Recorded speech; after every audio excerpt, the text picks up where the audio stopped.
A nossa leitura hoje, ela está no capítulo 12 de Lucas, né? Então, nós vamos à leitura. O fermento dos fariseus e algumas admoestações. Posto que miríades de pessoas se aglomeraram, a ponto de uns aos outros se atropelarem, passou Jesus a dizer, antes de tudo aos seus discípulos, acautelai-vos do fermento dos fariseus, que é a hipocrisia. Não há encoberto que não venha a ser verdade, revelado, e oculto que não venha a ser conhecido. Porque tudo o que dissestes às escuras será ouvido em plena luz. E o que dissestes aos ouvidos no interior da casa será proclamado nos eirados. Digo-vos, pois, amigos meus, não temais os que matam o corpo e depois disso nada mais podem fazer. Eu, porém, vos mostrarei a quem deveis temer. Temei aquele que depois de matar, tem poder para lançar no inferno. Sim, digo-vos, a esse deveis temer. Não se vendem 5 pardais por 2 asses? Entretanto, nenhum deles está em esquecimento diante de Deus. Até os cabelos da vossa cabeça estão todos contados. Não temais, bem mais valeis do que muitos pardais. Digo-vos ainda, todo aquele que me confessar diante dos homens, também o Filho do Homem o confessará diante dos anjos de Deus. Mas o que me negar diante dos homens, será negado diante dos anjos de Deus. Todo aquele que proferir uma palavra contra o Filho do Homem, isso lhe será perdoado. Mas para o que blasfemar contra o Espírito Santo, não haverá perdão. Quando vos levarem às sinagogas e perante os governadores e as autoridades, não vos preocupeis quanto ao modo por que respondereis, nem quanto às coisas que tiverdes de falar, porque o Espírito Santo vos ensinará, naquela mesma hora, as coisas que deveis dizer. Nesse ponto, um homem que estava no meio da multidão lhe falou, mestre, ordena meu irmão que reparta comigo a herança. Mas Jesus lhe respondeu, homem, quem me constituiu juiz ou partidor entre vós? Então lhes recomendou, tende cuidado e guardai-vos de toda e qualquer avareza, porque a vida de um homem não se consiste na abundância dos bens que ele possui. E lhes proferiu ainda uma parábola, dizendo, o campo de um homem rico produziu com abundância, e arrazoavam entre eles, dizendo, que farei, pois não tenho onde recolher os meus frutos? E disse, farei isto, destruirei os meus celeiros, reconstruí-los-ei maiores, e aí recolherei todo o meu produto e todos os meus bens. Então direi à minha alma, tens em depósito muitos bens para muitos anos, descansa, come, bebe e regala-te. Mas Deus lhe disse, louco, esta noite te pedirão a tua alma. E o que tens preparado para quem será? Assim os que entesouram para si mesmo e não é rico para com Deus. A seguir, dirigiu-se Jesus aos seus discípulos, dizendo, por isso eu vos advirto, não andeis ansiosos pela vossa vida, quanto ao que haveis de comer, nem pelo vosso corpo, quanto ao que haveis de vestir. Porque a vida é mais do que o alimento, e o corpo é mais do que as vestes. Observai os corvos, os quais não semeiam, não ceifam, não têm despensa nem celeiros. Todavia, Deus os sustenta, quanto mais valeis do que as aves. Qual de vós, por ansioso que esteja, pode acrescentar um côvado ao curso da sua vida? Se, portanto, nada podeis fazer quanto às coisas mínimas, por que andais ansiosos pelas outras? Observai os lírios, eles não fiam, nem tecem. Eu, contudo, vos afirmo que nem Salomão, em toda a sua glória, se vestiu como qualquer deles. Ora, se Deus veste assim a erva que hoje está no campo e amanhã é lançada no forno, quanto mais tratando de vós, homens de pequena fé. Não andeis, pois, a indagar o que haveis de comer ou beber, e não vos entregueis às inquietações, porque os gentios de todo mundo é que procuram estas coisas, mas vosso Pai sabe o que o que necessitas delas. Buscai antes de tudo o seu reino, e essas coisas vos serão acrescentadas. Não temais, ó pequenino rebanho, porque o vosso Pai se agradou em dar-vos o seu reino. Vendei os vossos bens e dai esmolas. Fazei para vós os outros bolsas que não desgastem, tesouros inextinguíveis nos céus, onde não chega os ladrões, nem a traça consomem. Porque onde está o vosso tesouro, aí também estará o vosso coração. Amém? Amém. Esse texto é autoexplicativo, né? Só, é só seguir, né? Cartilha. É só seguir. Bom, então vamos lá. O que vocês anotaram aí sobre ele?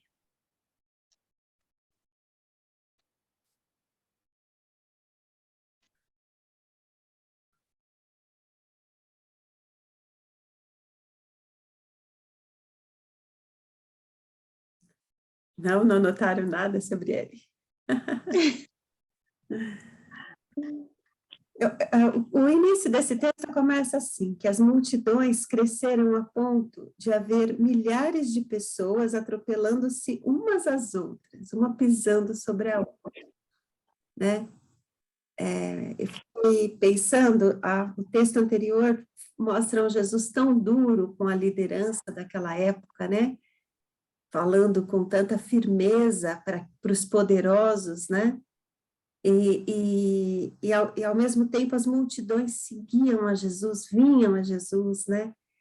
E se atropelavam para estar perto de Jesus. Eu fiquei pensando nessa cena. O que vocês, imaginando essa cena? Sabe, aquele empurra, é um aleijado. Acho que naquela época não tinha alguém para dizer, meu direito, que eu sou PCD, eu sou deficiente, né? Ou então, olha, eu sou mulher, eu estou grávida, me deixa na frente, né?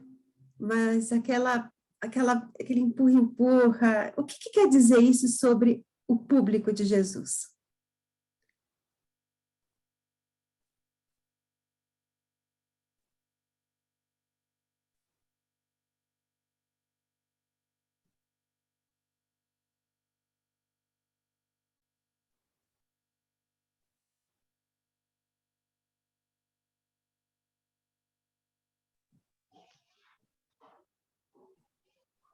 A gente vê que Jesus ele era extremamente popular já, né?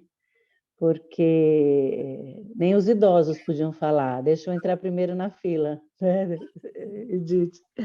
Então, a gente vê que já havia essa busca, né? As pessoas estavam buscando, com certeza, aquilo que Jesus podia dar, não quem era Jesus, né? Porque a gente vê que conforme ele vai endurecendo o discurso, ele vai falando também, para que o principal alvo sempre foi, né, formar os discípulos, para que os discípulos pudessem dar sequência, né? Mas aqui eu também fiquei imaginando esse aglomerado, né? Fala que se atropelaram, né? Então, essa coisa até do pisotear aí que a gente vê que acontece quando acontecem as grandes aglomerações, e Jesus já começa com um discurso meio duro, né? Porque ali no meio tinha, com certeza, o povo, tinha os fariseus, tinham as pessoas, e Jesus já começa dizendo acautelai-vos do fermento dos fariseus, que é a hipocrisia. Ou seja, Jesus já vai começar a dar um esparramo para ver se esse povo se dispersa, né? Então, eu também fiquei pensando nessa cena aí. A Adriana escreveu aí no chat, a Adriana deve estar em aula, né? Na aula. Ela escreveu aí no chat, as pessoas queriam o espetáculo e não a intimidade, né? Mas vamos pensar um pouco, vamos pensar mais isso. Desculpa, Heloísa, fala. Imagina, eu lembro quantas vezes que aconteceram várias cenas em que Jesus falou, não conta, não espalha. E a gente fica sem entender por que ele não queria que fosse divulgado tudo que ele estava falando, né? Tudo que ele estava fazendo, curas que ele estava fazendo. Eu acho que ele já antevia, quando eu li eu pensei nisso, não sei se está certo, mas eu acho que ele já previa que ele ia chegar nesse ponto onde ia ter tanta gente em volta, uns com sinceridade, outros assim, a maneira, o porquê dessa busca variava de pessoa para pessoa, mas que muitos, buscando corretamente ou não, muitos iriam segui-lo e ia virar essa confusão. Por isso ele falava, não conta, não, vai, mas não conta para ninguém. E quando eu vi que chegou nesse ponto, quando eu li, eu pensei, então também era por isso que ele não queria que fosse divulgado, porque o objetivo não era esse, né?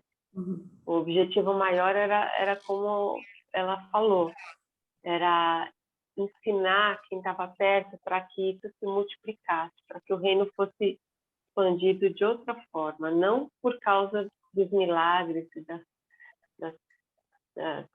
dos milagres que ele estava fazendo, né? Uhum. Eu vou espremer vocês um pouquinho nesse tema, porque eu acho que ele é bastante relevante para o resto da interpretação. Sem julgamento de valor, né? Sem a gente falar, esse povo assim, esse povo assado, mas tentando ver as características dessa multidão que se atropela, tá? Tentando ver características até que lhes são comuns, vamos pensar assim, né? Eu vou falar uma para vocês verem o que está na minha cabeça, né? Por exemplo, se há muita gente, todos ali tinham um perfil de busca, estavam buscando alguma coisa, né? Então, isso não faz juízo de valor, não faz se eles estão certos, se estão errados, se eles foram com intimidade, sem intimidade, isso não faz um juízo de valor. Essas características que eu gostaria de ver desse povo, entende? Um povo que busca, né? O que mais que a gente pode dizer nesse perfil desse povo?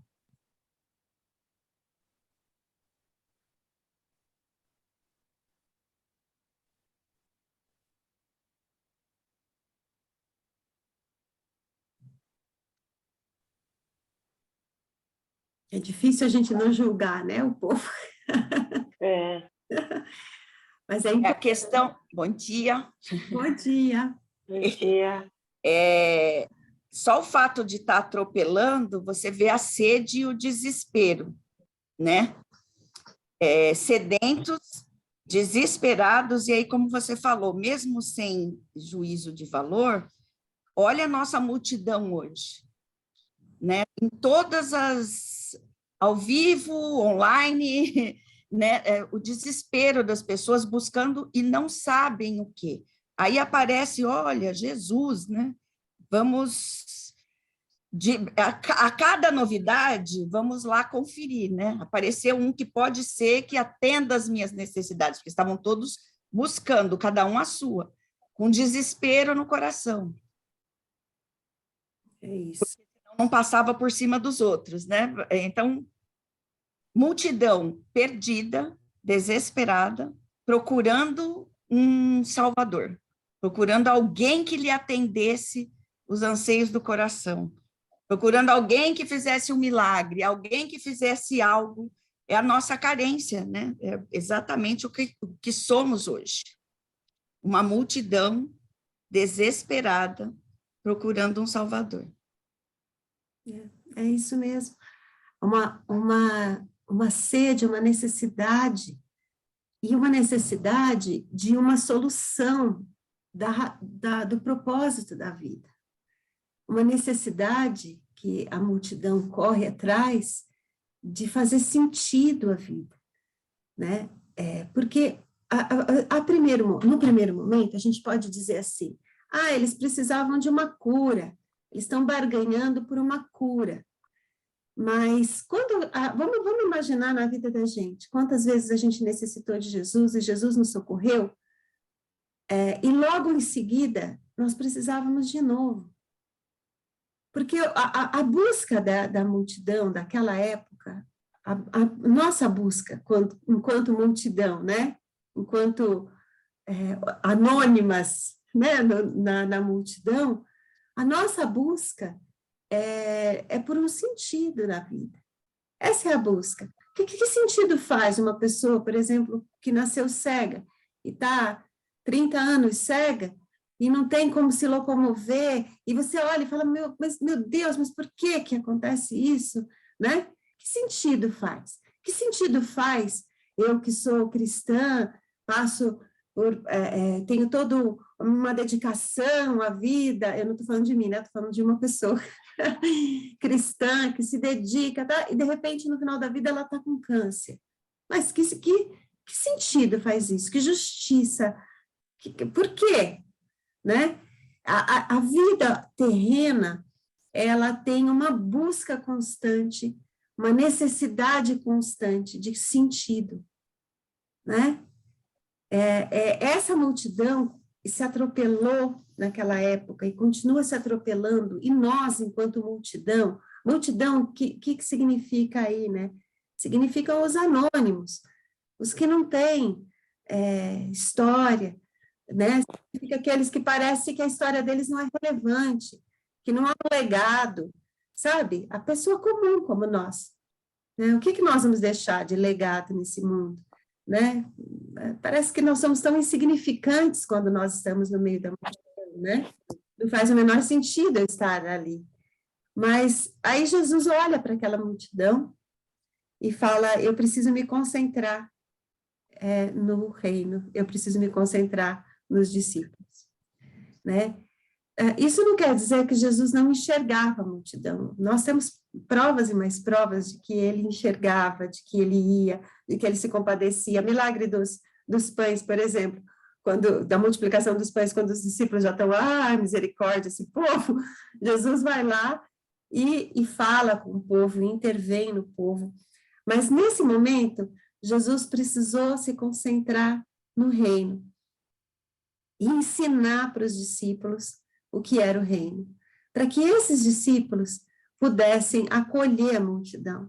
Talvez o maior ensinamento de Jesus nesse momento aí é que todo mundo é importante porque não se faz nada sozinho.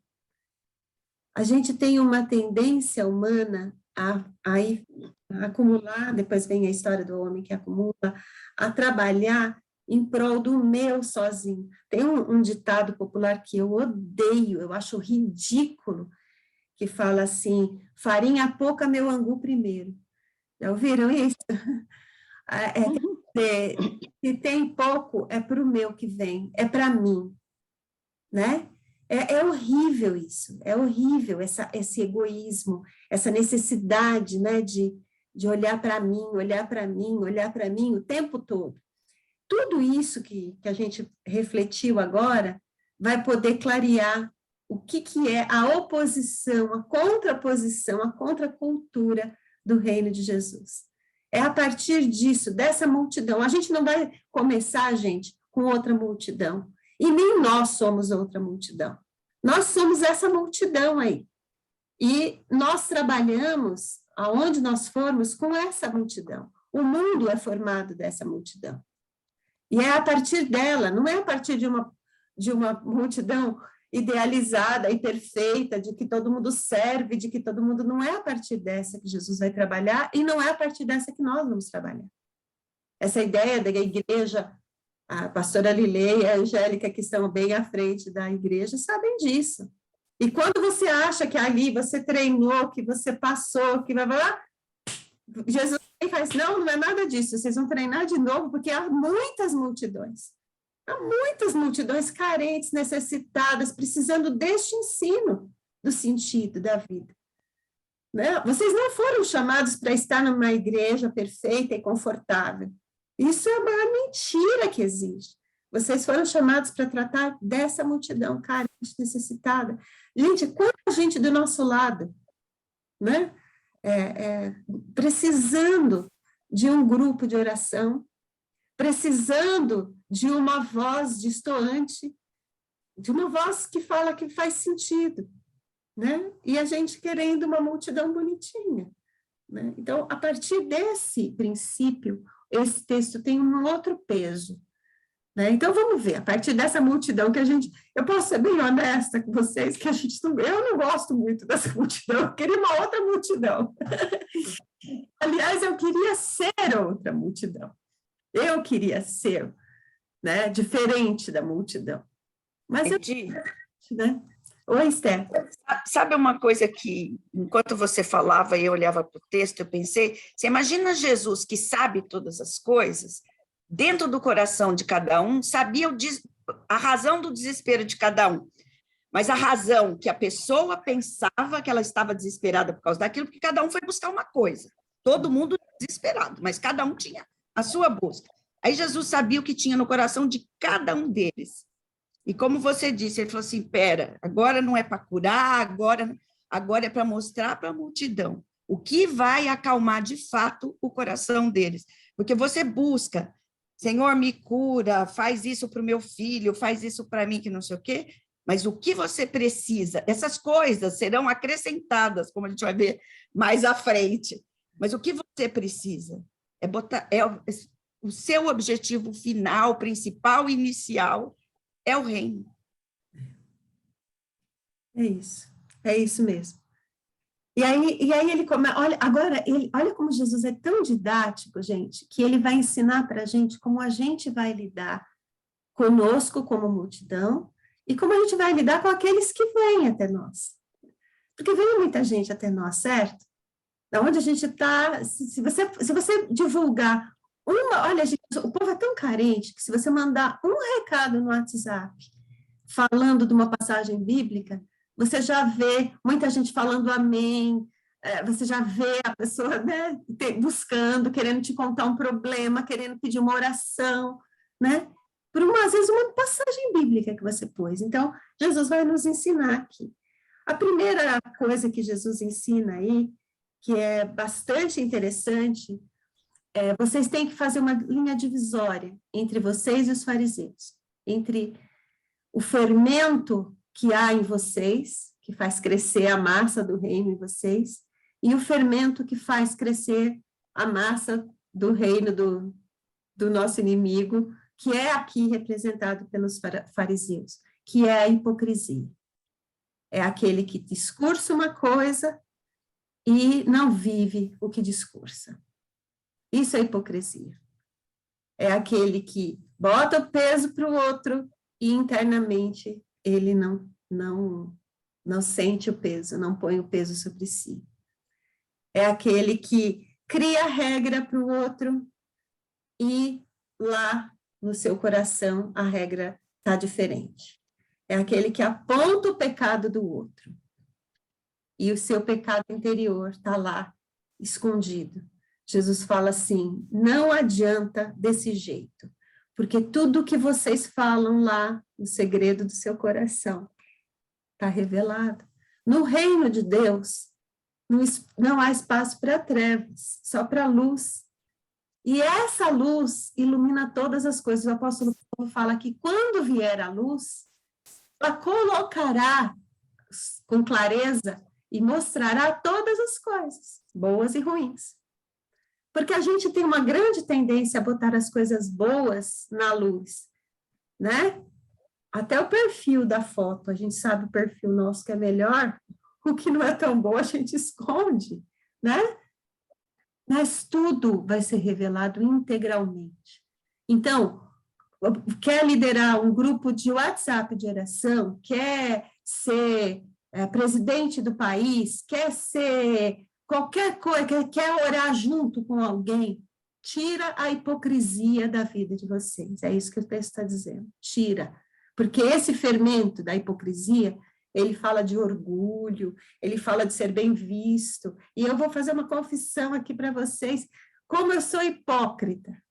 E gosto de que as pessoas me vejam bonitinha, bem, vejam os meus filhos bonitinhos, a minha família perfeitinha.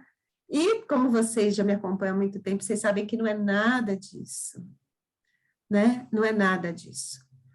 Aí tira a hipocrisia da frente, e aí vocês vão começar. Começa por aí. Já não começa fácil, né? Já começa... Nessa daí, já muitas laranjas são separadas, né? Segundo, meus amigos... Sabe o poder humano que vocês têm tanto medo? Sabe? Aquele cara que pode, nossa, não posso falar contra esse governo, que esse governo vai me destruir, ou eu não posso falar, eu não posso lá nos países fechados, eu não posso isso porque vão guerrear contra mim, eu não posso, agora vamos falar mais no nosso contexto, eu não posso dizer isso no Instagram, no Facebook, porque vão me detonar, como é que eles falam hoje? Vão me cancelar, né? Eu não posso dizer que eu sou contra o aborto, porque as feministas vão acabar comigo. E olha, gente, eu tenho visto um púlpito, às vezes, meio tímido. Não que a gente deva acusar as pessoas, né? Isso não, vocês sabem que isso não é da minha índole, né? Pelo contrário, eu acho que eu sou até às vezes meio benevolente, mas eu tenho visto um púlpito muito tímido. Púlpito que eu digo não são dos pastores, não. Eu digo nossa fala muito tímida em relação a algumas coisas muito sérias. Eu ouvi um pastor falando que uma feminista cristã, pasmem, estava falando a favor do aborto, direito da mulher e tal. E ela falou assim, porque nós temos que ser a voz dos que não têm voz, dessas mulheres frágeis que não têm voz. E ele perguntou para ela, e quem é a voz do feto? Porque o feto também não tem voz, né? E diz que ele chocou um pouco ela. Então, que timidez é essa de vocês irem contra o que a palavra de Deus diz, e aí tem que tomar cuidado, porque tem que ser a palavra de Deus e não você, né? Tem que tomar todo esse cuidado de ser mesmo a palavra de Deus e não falar contra pessoas, mas falar contra princípios do diabo, né? Temam a Deus, porque temer esses caras que vão te cancelar no Facebook, isso aí não tem problema nenhum. Temer um pastor que vai te excluir da igreja, porque eu já vi casos assim, quando a pessoa falava, aí já não era com temas públicos, mas era com tema, esse caso foi um absurdo, o pastor falava que tinha que orar na igreja, que não podia orar em casa, olha para vocês verem os absurdos que também tem na nossa vida aí, né, cristã, e a pessoa foi excluída porque ela falou, não, a gente tem que orar em casa também, e principalmente, porque Jesus disse que a gente tinha que orar no quarto, né? E a mulher foi escolhida na igreja, gente. Olha as coisas que a gente vê pelo caminho. A gente vê isso pelo caminho. É essa multidão aí que está buscando resposta, que vai encontrar fariseu. E se a gente quiser ser hipócrita, a gente vai continuar sendo fariseu, né? Então, temam a Deus. O nosso temor, e a gente tem que temer e tremer mesmo diante de Deus, não porque ele é carrasco, ou porque ele é mau, mas por conta da santidade de Deus que nos abala. A nossa pequenez e nosso pecado é tão grande que a santidade de Deus nos abala. É esse temor que Jesus está falando aí, né? E aí, mas olha, temam a Deus, olha que interessante. Quanto que vale, aí ele está falando 5 pardais, né? Quanto que vale 5 pardais? Vale 2 moedinhas? Vocês classificam muitas vezes as coisas como se não vale nada. Quanto que vale um cara bêbado, como é que é a palavra? Alcoólatra, caído no chão. Quanto que vale? Não vale nada. Esse cara, a gente usa até essa expressão mesmo, né? E fulano não vale nada. Quanto que vale a vida das pessoas nesse mundo? Para você, né? E Jesus fala assim, olha, preço de 5 pardais é 2 moedinhas. Vocês valem muito mais. E qualquer um dessa multidão vale muito mais do que 5 pardais. Muito mais. Porque os próprios pardais, para Deus, não vale 2 moedinhas. O Criador dos pardais não fala que ele vale 2 moedinhas. Quem tem juízo de valor somos nós. Nós é que damos o preço. Deus não dá o preço. Né? Jesus paga por tudo. Jesus fecha a conta e paga a conta toda. Né? Os próprios pardais, criaturas de Deus, já valem para Deus muito, muito mais do que 2 moedinhas, do que vocês atribuem de valor. Imagina um ser humano. Imagina um ser humano. Né? Então, não é, fulano, bicho, não presta, petista, não vale nada. Gente, estou brincando, brincadeira.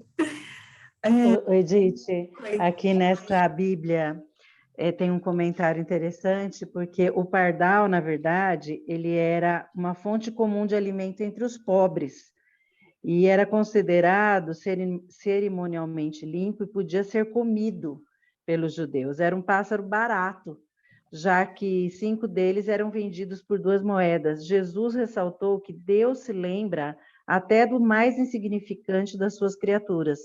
Os cristãos podem ter absoluta certeza de que Deus se importa com eles e mantém sob controle todos os aspectos da nossa vida, né? Então, o pardal traz essa ideia do comum, do simples, né? Do todo mundo, porque pardal se encontra em todo lugar, né? Então, é interessante usar essa figura, né? De um pássaro. Talvez trazendo para o nosso simples. contexto. Talvez trazendo para o nosso contexto, quanto que vale uma linguiça, sei lá, ou vale um frango que você come aí no domingo? R$30? Um frango assado? Então, pois aquele como criatura de Deus, ele vale muito para Deus. Por isso que é muito triste também até pensar nisso, né? Nessa massificação dos animais, nessa industrialização.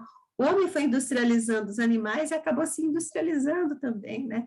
Essa nossa visão de sermos produtivos, nós somos parte de uma máquina. Isso é o que o mundo fala, gente. Isso não dá sentido. Isso não dá sentido. Você tem que ser produtivo, você faz parte de uma máquina, você está na organização enquanto você é uma peça, quando você não serve mais, você é lançado fora. Isso a gente faz com os animais também. Não, vamos produzir em granja aquele monte de bicho. Para Deus, cada bicho que está ali é uma criatura dele. Foi ele que criou. Não é menor, não é insignificante. É só um frango. O pior é que a gente fez isso com os animais, mas a gente faz isso muito com gente. Com gente. É só um monte de gente drogada que atrapalha a cidade lá na Cracolândia. Espalhou a Cracolândia por toda a cidade. Esse povo, né? E eu já vi outras falas também. Esse povo da igreja. Esse povo carente, esse povo, né? E Jesus está falando, vocês valem. E esse povo vale muito mais do que pardais, né? Valem e valem. E vocês, para eles, como é que vocês vão dizer para eles que eles valem? Quando vocês testemunharem de Cristo para eles. E na presença do mundo, que quando você testemunha, quando você acolhe, quando você dá um prato de comida, quando você ouve uma irmã, quando você tem paciência de ouvir uma irmã, sabe aquela irmã que conta a história 30 vezes igual, e você continua com a paciência, e você ouve, você acolhe, e você diz, você é importante. Você ouvir ela é você dizer, você é importante. Alguém está ouvindo. Eu estou aqui em nome de Jesus, ouvindo você. Vamos orar para esse Deus. Isso é testemunhar de Cristo. Não é ir para a forca e falar, não, eu não nego a Jesus. É no dia a dia. Jesus está falando aqui de dia a dia, de não negar a Ele no dia a dia. Né? Vamos lá, continuemos? E a parábola do rico? A parábola do rico é top de linha, né?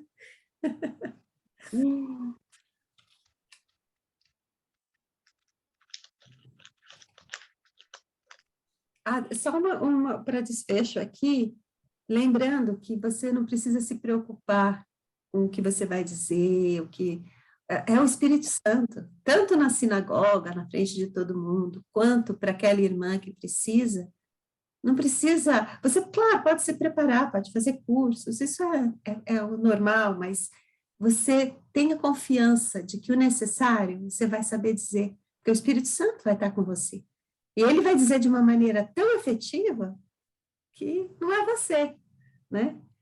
O rico, esses dias estava conversando e a pessoa me dizia assim, eu estou comprando uma carteira de ações de shopping, essas empresas que que tem carteira na bolsa, tem ações na bolsa, de shopping, também estou diversificando, comprando que pagam dividendos, uma carteira que paga bons dividendos, e ele estava lá formando, né, o patrimônio dele, porque em tal época, quando eu me aposentar, eu vou estar tranquilo e eu vou poder desfrutar. Então, hoje eu estou trabalhando, estou me matando aqui para acumular, para que naquele tempo, né? E eu lembrei dessa história, e, gente, eu não podia dizer isso para a pessoa, porque o contexto não permitia, mas internamente eu falava, louco, quem disse para você que você vai chegar no tempo da sua aposentadoria? Quem é que diz para você que você vai usufruir, né? Vai usufruindo pelo caminho, né? Vai usufruindo pelo caminho, porque se ficar tudo para depois, né? É a história desse cara aqui, né? Eu vou construir um celeiro, vou construir... Isso aqui não quer dizer, não tem uma aposentadoria, não é isso, mas é os dias que a gente tem, a gente vai aproveitando, né? Se paga previdência, tudo bem, não é isso que o texto está dizendo aqui. Mas o reino de Deus é hoje, né? Depois ele fala, venda tudo que vocês têm, quando ele vai falar aqui, ensino sobre dinheiros e bens, ó. Venda tudo que você tem, dá para os pobres. Quer dizer, não fica com a mão remissa por isso, gente. Gente, se alguém vier necessitado perto de você e você disser, não vou ajudar porque eu não posso, ou porque esse cara não merece, isso não está proclamando o reino. Está precisando de uma cesta básica? Dá uma cesta básica. Está precisando, né? E quantas vezes o nosso coração é apertado para algumas coisas, né? A gente fala, não, mas agora eu estou tão apertada, né? Agora não sei o quê, né? A fala aqui desse reino é bem diferente, né? Bom, o que mais? Agora é com vocês aí, porque eu já falei tanto hoje.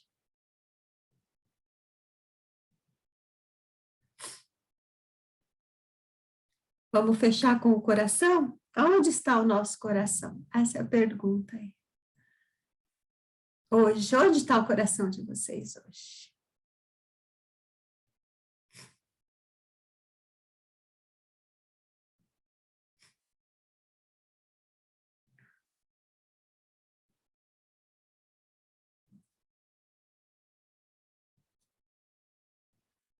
Edith, essa palavra é tão atual, né? Que a gente vê isso todos os dias, né? Todo mundo querendo adquirir algo, né? Essa hipocrisia lá do início continua, né? Olhando para o umbigo, né? Eu quero, eu preciso, eu vou conseguir. E hoje muitas pessoas vivem em função disso, né? De conseguir algo mesmo. E aí o texto termina, né?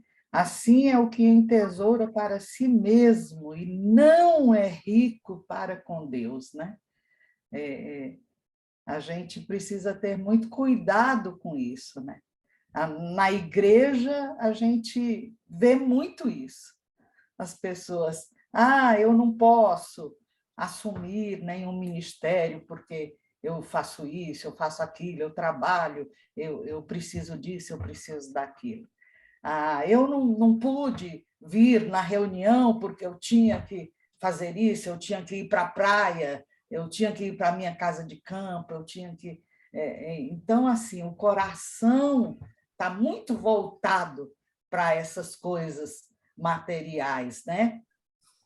Parece que a gente não aprendeu a última lição aí que nós tivemos da pandemia, né? Que tanta gente foi embora, com ou sem, foi embora e deixou tudo aí. E foi isso que Jesus disse para a pessoa aqui, né? Se te pedirem a tua alma, o que é que você tem preparado? A gente está tão focado nas coisas materiais que o nosso espírito está perecendo. E o reino de Deus também, né? E o reino de Deus também, porque a gente deixa de fazer para o reino. Então, é muito, muito complicado. O teu coração hoje pode estar, por exemplo, no problema do seu filho. Sim. O teu coração hoje pode estar no problema da igreja, né? No caso das irmãs. Não seriam só as riquezas materiais, né? É isso. Onde está o seu coração de você ser reino? Onde está? Né? Esther, eu posso falar de você? Você deixa? Absolutamente livre. A Esther passou por um problema pessoal e familiar também, e ela começou a buscar, né? Eu brinco muito com a Esther, que ela falou para mim assim, Edith, há uns anos, 2 anos atrás, eu acho, ela falou, eu descobri que Jesus morreu por mim, e a Esther está há 40 anos na igreja junto comigo, né, gente? E quando ela testemunhou isso, e a gente riu muito disso, né, dessa questão, dessa reconversão aí, o problema da Esther, com ela está resolvendo, mas o familiar ainda está presente. Mas aí ela resolveu montar um grupo de mães de oração e orar pelo problema que ela está vivendo. Então, é interessante, quando Deus Jesus muda a sua visão do mundo para reino, ele te dá uma oportunidade imensa de que aquele coração que estava na preocupação com o filho, com o esposo, com ela, mude para ser um coração que está preocupado com as outras mães que também estão com esse problema, né? O nosso coração enlutado, às vezes, não permite a gente consolar o outro do lado que também, às vezes, está enlutado. O nosso coração, olhando para o meu próprio umbigo, porque aconteceu uma coisa comigo, um problema comigo, não me faz ver um outro que está aqui, precisando, às vezes, do mesmo apoio, né? Eu fico pensando que aqueles discípulos também eram parte da multidão, né? Eles também tinham as necessidades deles e os problemas deles, né? Mas eles foram acolhidos por Jesus e tiveram uma visão diferente. Por que será que a gente está lendo o livro do Evangelho de Lucas? Será que não tem outras mulheres que precisam também ler? Será que a gente não poderia ser liderança para outros grupos? Será que a gente será que conhecer esse Evangelho de Lucas não seria um privilégio para tantas outras pessoas que estão do nosso lado, que precisam conhecer também, né? Ouvir uma irmã, gente, essa daí eu estou insistindo porque eu que sou a péssima nisso, né? Você já ouviu alguém que começa a falar e você fala, mas isso não é nada, mas não sabe o que eu estou passando, né? A pessoa não tem espaço para falar, para desabafar, às vezes eu tenho um problema pequeno, ela não tem espaço, e a gente não dá espaço, porque o nosso coração não está no reino, o nosso coração não está no céu, o nosso coração continua nessa terra. Então, a pergunta para terminar aí, que já são 8h32, onde você quer pôr o seu coração hoje? Tá? Onde vocês, todas lindas e maravilhosas, querem colocar o coração de vocês hoje? Se vocês quiserem colocar o coração de vocês hoje no reino de Deus e na sua justiça, a promessa de Jesus é que todas as outras coisas vos serão acrescentadas. Amém. A escolha é essa, onde eu quero colocar o meu coração hoje. Tá bom? Terminamos? Nós estamos precisando de uma bênção pastoral, porque essa lição foi muita cacetada pastoral de Jesus, né? Ai, ai, quem é que pode fazer uma oração para a gente encerrar aí? Pode nos ir orando. Fala, Esther, você? Posso orar? Então, por favor. Senhor Jesus, nós entramos na tua presença para te agradecer, Senhor Deus, porque as suas misericórdias se renovaram para nós essa manhã. E como é bom, Senhor Deus, receber de ti tudo aquilo que é necessário cada dia para o seu dia. Nós sabemos que o Senhor cuida de nós com muito amor, que o Senhor nos criou, nos formou, e decidiu nos amar, independente das nossas reações, da nossa hipocrisia, que nós valemos muito mais do que pardais que também são tão amados por ti. Quando a gente se depara com a sua palavra, que é a verdade, todas as mentiras que a gente ouve, as angústias do coração se dissipam, porque a tua palavra é vida, é viva. A sua palavra é o caminho. Obrigada, Jesus, pela sua palavra. Obrigada pela presença do seu Espírito Santo. Obrigada porque eu não preciso me preocupar, Pai, essa é a verdade. Eu não preciso me preocupar porque eu não sou capaz de acrescentar nenhum minuto à minha vida, quanto mais a qualquer outra preocupação, nem com o dia de amanhã, nem com a minha família, nem com o meu trabalho, nem com a minha sobrevivência, nem com o que eu vou vestir, nem com o que eu vou comer, porque o Senhor já providenciou todas as coisas. Coloca nosso coração no teu reino cada dia. Esse é um exercício, Senhor Deus, que nós temos que levantar todo dia e colocar de novo o nosso coração no reino, porque há muitas distrações nesse mundo, e às vezes a gente olha para elas e esquece do reino, mas que nós nunca nos esqueçamos, Pai, que é o teu reino e a tua justiça que o nosso coração tem que buscar, e todo mais o Senhor já providenciou. Pai, que a gente possa descansar nessa sua palavra hoje e ter um dia, Senhor Deus, produtivo sim, útil sim, mas para o teu reino. Que as nossas vidas abençoem as vidas de todas as pessoas que o Senhor colocar no nosso caminho, porque o Senhor vai nos dar a oportunidade de mostrar para elas, Senhor Deus, o teu reino. Fica conosco, Pai, visita cada uma dessas mulheres que aqui estão dispostas, Senhor Deus, a receber mais de ti, a minimizar o seu eu, o quanto for possível, para ser usada, Senhor Deus, para o teu reino, para o teu louvor e para a tua glória. Abençoa o nosso dia, Pai, em nome de Jesus, nós oramos agradecidas. Amém. Amém.